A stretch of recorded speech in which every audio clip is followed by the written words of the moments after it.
Kita berpikir bahwa di Indonesia ada banyak lagi yang lebih menderita daripada kita. Walaupun kita sudah bisa menikmati nasi kucing sederhana untuk bisa kuliah di UGM. Maka pikirkanlah sekarang ini nasib rakyat Indonesia yang masih banyak di antara mereka yang makan nasi aking, makan sederhana. Jangan biarkan mereka menjadi korban dari syahwat politik dari para legislator kita.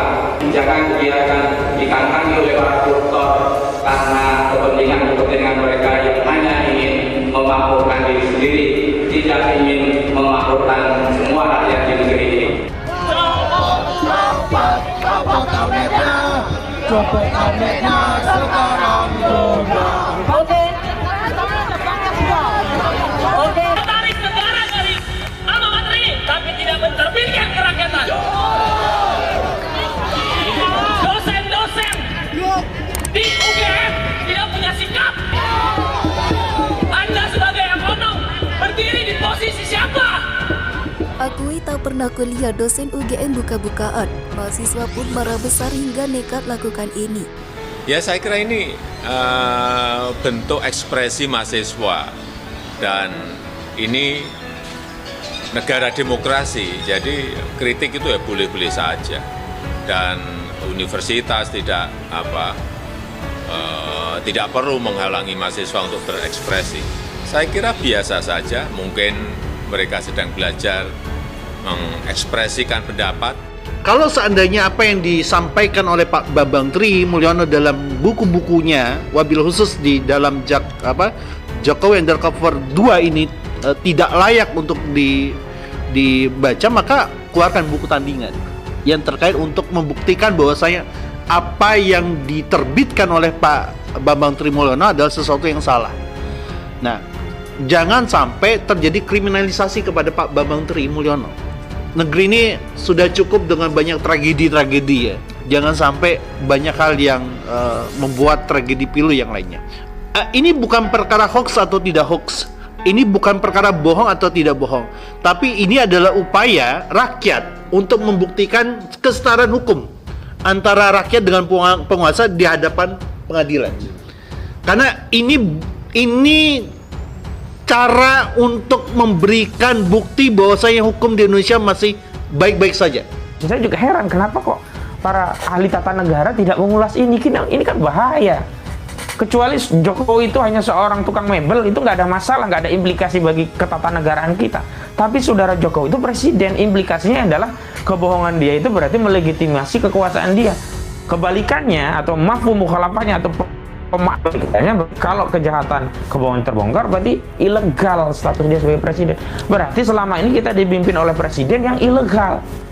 Nah, ini menurut saya ahli hukum tata negara harus bicara ini, nggak bisa hanya nunggu jadi perkara. Kenapa?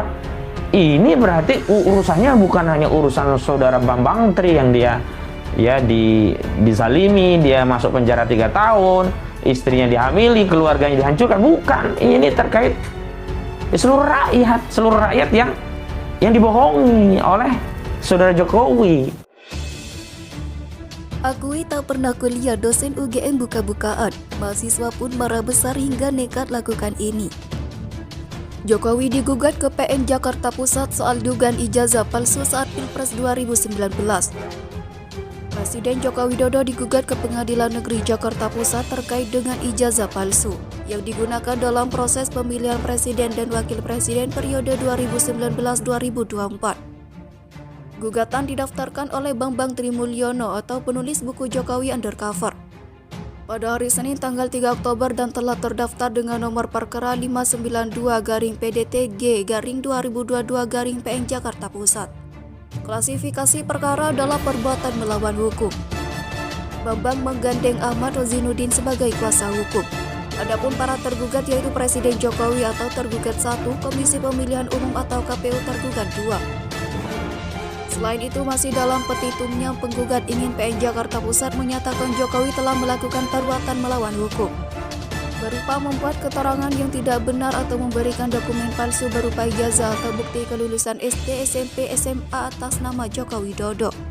PN Jakarta Pusat juga diminta menyatakan Jokowi telah melakukan PMA berupa menyerahkan dokumen ijazah yang berisi keterangan yang tidak benar. Sebagai kelengkapan syarat pencalonannya untuk memenuhi ketentuan pasal 9 ayat 1 huruf R Peraturan KPU nomor 22 tahun 2018.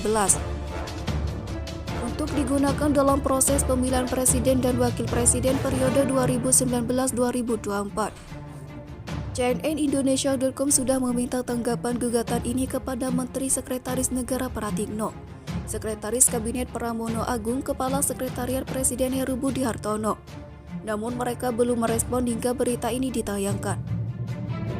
Presiden Joko Widodo digugat ke Pengadilan Negeri Jakarta Pusat terkait dengan ijazah palsu yang digunakan dalam proses pemilihan presiden dan wakil presiden periode 2019-2024. Gugatan didaftarkan oleh Bambang Trimulyono atau penulis buku Jokowi Undercover pada hari Senin tanggal 3 Oktober dan telah terdaftar dengan nomor perkara 592-PDTG-2022-PN Jakarta Pusat. Klasifikasi perkara adalah perbuatan melawan hukum. Bambang menggandeng Ahmad Rozinuddin sebagai kuasa hukum. Adapun para tergugat yaitu Presiden Jokowi atau tergugat 1, Komisi Pemilihan Umum atau KPU tergugat 2. Selain itu, masih dalam petitumnya, penggugat ingin PN Jakarta Pusat menyatakan Jokowi telah melakukan perbuatan melawan hukum, berupa membuat keterangan yang tidak benar atau memberikan dokumen palsu berupa ijazah atau bukti kelulusan SD, SMP, SMA atas nama Joko Widodo. PN Jakarta Pusat juga diminta menyatakan Jokowi telah melakukan PMA berupa menyerahkan dokumen ijazah yang berisi keterangan yang tidak benar. Sebagai kelengkapan syarat pencalonannya untuk memenuhi ketentuan pasal 9 ayat 1 huruf R Peraturan KPU nomor 22 tahun 2018. Untuk digunakan dalam proses pemilihan presiden dan wakil presiden periode 2019-2024. CNN Indonesia.com sudah meminta tanggapan gugatan ini kepada Menteri Sekretaris Negara Pratikno, Sekretaris Kabinet Pramono Agung, Kepala Sekretariat Presiden Heru Budi Hartono. Namun mereka belum merespon hingga berita ini ditayangkan.